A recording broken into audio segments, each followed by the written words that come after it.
सोचो क्या होता अगर जो भी तुम अपने सपने में देखते और उसे अपनी असली जिंदगी में ले आते। कुछ ऐसा ही होता है आज की कहानी में। कहानी की शुरुआत में हमें एक लड़के को दिखाया जाता है जिसका नाम सैंग्यू होता है। सैंग्यू एक गरीब स्क्रिप्ट राइटर है जिसके पास ना तो कोई जॉब है ना कोई दोस्त है और उसके माता पिता भी दुनिया छोड़कर जा चुके हैं। हालांकि उसकी मेन प्रॉब्लम ये है कि वो 6 महीने से सोया नहीं है, क्योंकि हर बार जब वो ऐसा करता है तो उसे सपनों में एक राक्षस दिखाई देता है जो उसे जान से मार देता है। आज रात सैंग्यू मेट्रो में ट्रेवल करने का सपना देख रहा है, तभी अचानक वही राक्षस उसके सपने में आकर सैंग्यू के बाल पकड़ता है, फिर मेट्रो में छेद करके उसका सिर पटरी से रगड़कर उसे मार देता है। तभी सपने में मरने के बाद उसकी आंखें खुल जाती है और फिर वो कुछ लिखने का इरादा बनाता है, लेकिन तभी अचानक उसका मकान मालिक गेट खड़खड़ाता है और ऐसा दिखावा करता है जैसे वो उसके लिए खाना लाया हो। लेकिन सैंग्यू कमरे की खिड़की से कूदकर भाग जाता है क्योंकि उसके पास किराए के पैसे नहीं थे। जब सैंग्यू रोड पर चल रहा होता है तो उन सभी साइकोलॉजिस्ट और डॉक्टर्स को याद करता है जिनसे उसने अपने सपनों के बारे में बात करी थी, लेकिन सपनों को लेकर सभी का अलग अलग नजरिया था। लेकिन ऐसी एक भी चीज नहीं थी जिससे सैंग्यू की किसी भी तरह की मदद हो सके। वो एक फूड स्टॉल पर रुकता है और एगलेस पैनकेक मांगता है क्योंकि अंडे वाला पैनकेक खाने के लिए उसके पास पैसे नहीं थे। लेकिन फूड स्टॉल का मालिक सैंग्यू पर दया करके उसे फ्री में अंडे वाला पैनकेक दे देता है। जब तक उसका पैनकेक बनके तैयार हो रहा होता है तब तक वो गली के उस पार एक कैफे को देखता है जहाँ हुआर काम कर रही होती है। वो हुआर से बहुत ज्यादा प्यार करता है। वो उससे सालों पहले मिला था जब वो अपने कुछ दोस्तों के साथ क्लब में गया था तो हुआर वहाँ बैंड शो कर रही थी। तभी सैंग्यू को हुआर की आवाज बहुत अच्छी लगी और वो तब से उसके बारे में सोचता रहता है। तभी उसका पैनकेक तैयार हो जाता है और वो उसको मजे से खाने लगता है, लेकिन वो चौंक जाता है जब पीछे से उसका मैनेजर सैंग जी आ जाता है। सैंग्यू उसे देखते ही भागने लगता है और अपना पैनकेक नीचे गिरा देता है। वो ज्यादा दूर तक नहीं भाग पाता और सैंग्यू उसे पकड़ लेता है। फिर वो उसे रेस्टोरेंट में ले जाता है जहाँ सैंग्यू उसे नूडल्स खाते हुए देखता है। वहाँ सैंग्यू उसे डांटता है क्योंकि सैंग्यू ने कॉन्ट्रैक्ट की इज्जत नहीं की और स्क्रिप्ट भी टाइम पर डिलीवर नहीं करी। फिर वो अपने मैनेजर दोस्त को सपने वाली बीमारी के बारे में बताता है और कहता है कि वो कॉन्सेंट्रेट नहीं कर पा रहा, इसलिए स्क्रिप्ट अब तक तैयार नहीं हुई। लेकिन सैंग जी ये सब नहीं सुनता और 10 दिनों में स्क्रिप्ट तैयार करने का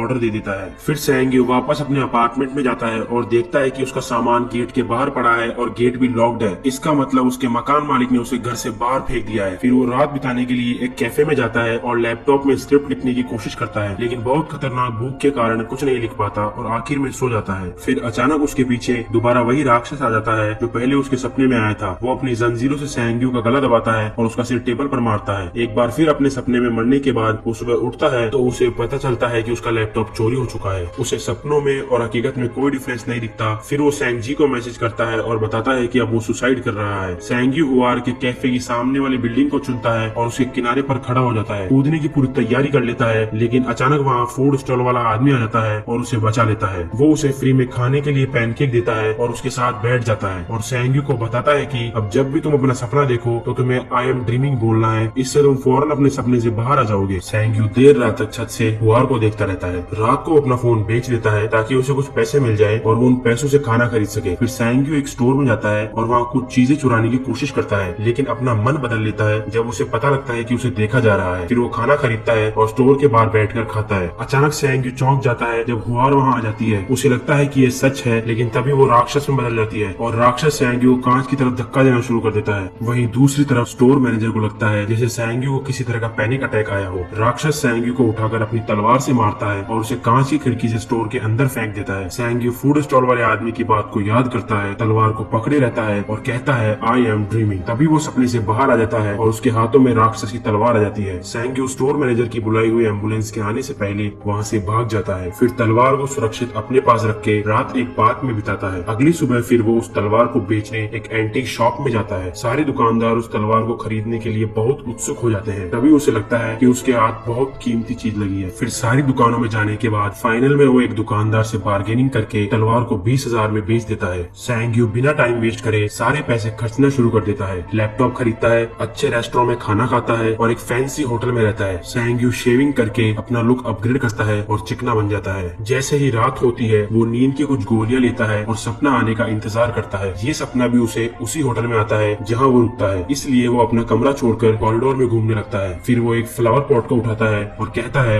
आई एम ड्रीमिंग, लेकिन कुछ नहीं होता। वो थोड़ा और पता लगाने की कोशिश करता है, लेकिन तभी अचानक दीवार तोड़ के वापस वही राक्षस आ जाता है और एक सोने की कुल्हाड़ी लेकर उसका पीछा करता है। राक्षस उसे कुल्हाड़ी से मारता है और इधर उधर फेंकता है, जिससे उसे काफी चोट लगती है। लेकिन थोड़ी देर बाद सैंग्यू कुल्हाड़ी पकड़ लेता है और जल्दी से कहता है आई एम ड्रीमिंग। एक बार फिर वो अपने हाथों में राक्षसी कुल्हाड़ी लेकर जागता है और उसके सारे घाव भी ठीक हो जाते हैं। अगली सुबह वापस वो उसी दुकानदार को कुल्हाड़ी बेच देता है और पैसों को तुरंत खर्च कर देता है। आज रात को वो एक नई चाल चलता है। वो सोने से पहले एक किताब में पुराने जमाने के म्यूजियम्स की तस्वीरें देखता है ताकि वो म्यूजियम उसके सपने में आ सके, और उसकी चाल काम कर जाती है क्योंकि सपने में वो उसी म्यूजियम में पहुंच जाता है। सैंग्यू चारों ओर देखता है, सभी एंटीक चीजों को घूरता है, सबकी प्राइस देख के सबसे महंगी चीज चुनता है और राक्षस के आने का वेट करता है। इस बार राक्षस एक मशीन गन लेकर आता है जो सैंग्यू के प्लान के बिल्कुल ऑपोजिट था। सैंग्यू दौड़ना शुरू कर देता है और गोलियों से खुद को बचाता है, लेकिन आखिर में राक्षस उसे पकड़ लेता है और मार देता है। सैंग्यू वापस अपने होटल के बेडरूम में आ जाता है। वो उस काम को अधूरा नहीं छोड़ना चाहता था, इसलिए जल्दी से वो नींद की गोली लेता है और वापस सपने में चला जाता है। वो फिर से दौड़ना शुरू कर देता है और इस बार एक लंबी छलांग लगा के दोनों एंटीक चीजों को पकड़कर तुरंत कहता है आई एम ड्रीमिंग, और अपने होटल के बेडरूम में दोनों चीजों को ले आता है और अपने काम में कामयाब हो जाता है। इस बार सैंग्यू खजाने को प्रोफेशनल एंटीक डीलर्स के पास ले जाता है ताकि वो अमीर लोगों से बिजनेस करे, ज्यादा प्रॉफिट कमाए और अपना एक एम्पायर खड़ा कर सके। उसे उस खजाने के बदले में $2 मिलियन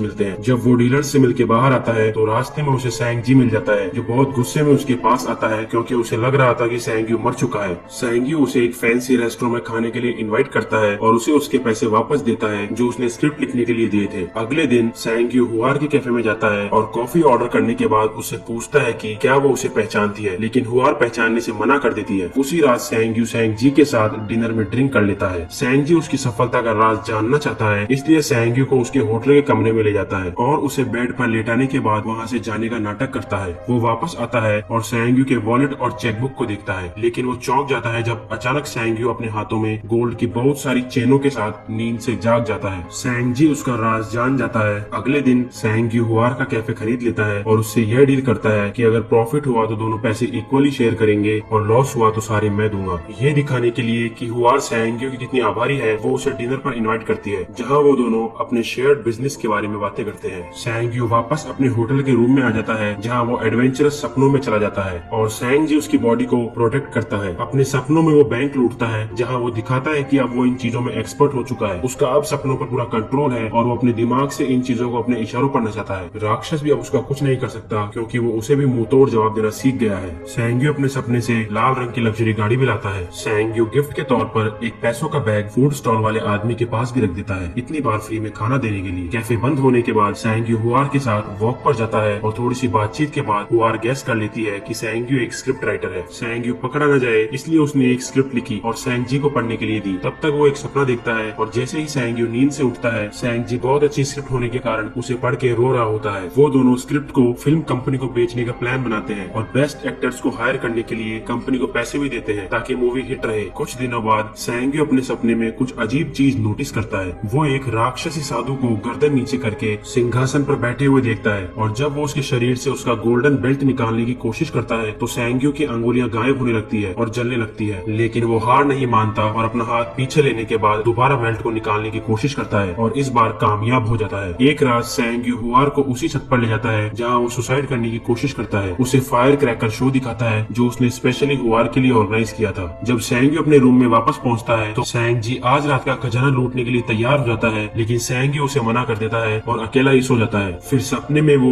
एक बहुत लंबी और खाली बिल्डिंग में पहुंचता है जहाँ बालकनी में कोई उसका इंतजार कर रहा होता है। जैसे ही सैंग्यू उसके पास जाता है तो देखता है कि वो बिल्कुल उसका हमशक्ल है। तभी अचानक सैंग्यू अपने सपने से बाहर आता है और अपने कंधे और चेहरे पर नए जले हुए निशान देखता है। अगले दिन सैंग्यू फूड स्टॉल वाले आदमी के पास कोई नई सलाह लेने जाता है, लेकिन फूड स्टॉल के पास पहुंचते ही उसके साइड में एक वैन आती है और कुछ बदमाश उसे किडनैप कर लेते हैं। जब वो उसके सिर से बैग हटाते हैं तो सैंग्यू को पता चलता है कि बदमाशों ने उसे चारों तरफ से घेर लिया है। उन बदमाशों का लीडर चैंगजी होता है। जब सैंगजी पैसे लेकर आता है तो चैंगजी के आदमी उससे पैसे भी ले लेते हैं और उसे भी किडनैप कर लेते हैं। अब सैंग्यू के पास बचने का और कोई चारा नहीं बचता, इसलिए वो बेहोश सैंगजी के साथ सारे बदमाशों को अपने अपार्टमेंट में ले जाता है जहाँ वो उनको अपने खुफिया कमरे में रखी एंटीक, यूनिक और महंगी चीजें दिखाता है। लेकिन तभी हुआर सैंग्यू से मिलने उसके अपार्टमेंट पे आ जाती है। जैसे ही वो लिफ्ट से बाहर निकलती है एक बदमाश उसके सिर पर भी बैग डाल के उसे भी किडनैप कर लेता है और उसी जगह ले जाता है जहाँ सैंग्यू को रख रखा था। चैंगजी हुआर को परेशान करता है और सैंग्यू को उकसाता है और तभी सैंगजी को होश आ जाता है। हुआर चैंगजी को लात मारती है लेकिन वो बच जाता है। सैंग्यू भी बदमाशों को दांत से काट लेता है और तीनों बच के भाग जाते हैं। तीनों ज्यादा दूर तक नहीं भाग पाते क्योंकि सैंग्यू के बहुत ज्यादा खून आ रहे थे। फिर जल्दी से सैंगजी बदमाशों को पकड़ लेता है और आगे नहीं जाने देता ताकि सैंग्यू और हुआर भाग भाग सके, लेकिन दोनों बदमाश ट्रेंड थे और सैंगजी अकेला था, इसलिए दोनों ने मिलकर सैंगजी को जान से मार दिया।